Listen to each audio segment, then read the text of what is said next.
আমার ফ্যামিলির সদস্যদের এটার উপরে উদ্বুদ্ধ করেছি, তারা আমল করে। আপনি কিছুদিন এটা করে দেখেন, দেখবেন আপনার জীবনে কি পরিমাণ বরকত এসেছে।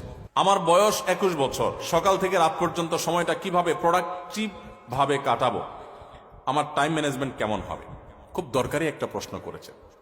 প্রোডাক্টিভিটি আমাদের জীবনে বরকত, এটা অনেক গুরুত্বপূর্ণ একটা ব্যাপার।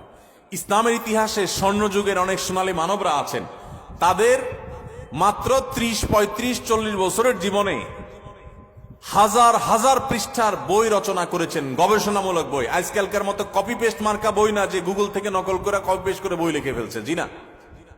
তখন গুগল আর নেট ছিল না, লাইব্রেরি থেকে পড়াশোনা করে নিজেরা গবেষণামূলক গ্রন্থ লিখেছেন। 10 ভলিউম, 20 ভলিউম, 30 ভলিউমের এক একটা বই এক একটা আলমারি হয়ে যাবে। 30-40 বছর বয়সে এত বড় বড় বই লিখে ফেলেছেন। আর আমরা অনেকে আছি 30-40 বছর বয়সে ওই বইগুলো পড়েও শেষ করতে পারবো না।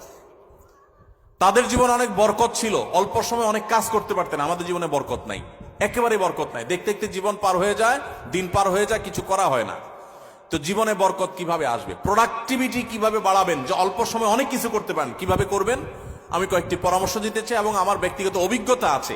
আর এই পরামর্শগুলো হাদিসের আলোকে কয়েকটি কাজ করতে পারেন আপনার প্রোডাক্টিভিটি বাড়ানোর জন্য। নাম্বার 1, খুব গুরুত্বের সাথে লক্ষ্য করবেন, রাতে দেরিতে ঘুমাবেন না। যারা রাতে দেরিতে ঘুমায় এদের জীবনে বরকত নষ্ট হয়ে যায়, এদের জীবনে প্রোডাক্টিভিটি থাকে না। দেখুন, পৃথিবীতে যে সমস্ত দেশগুলো উন্নত হয়েছে, আপনি আমেরিকা বলেন, জাপান বলেন, কোরিয়া বলেন, আপনি ইউরোপ বলেন, পৃথিবীর যে সমস্ত অঞ্চলের যে সমস্ত দেশগুলো উন্নত হয়েছে, তাদের দেখবেন সবার একটা কমন লাইফস্টাইল হলো তারা রাতে তাড়াতাড়ি ঘুমায় পড়ে। সমস্ত উন্নত দেশের সব মানুষদের মধ্যে কালচার আছে। সারা পৃথিবীতে যে দেশগুলো উন্নত হয়েছে তারা সবাই দেখবেন সন্ধ্যার পর পর শুয়ে পড়ে।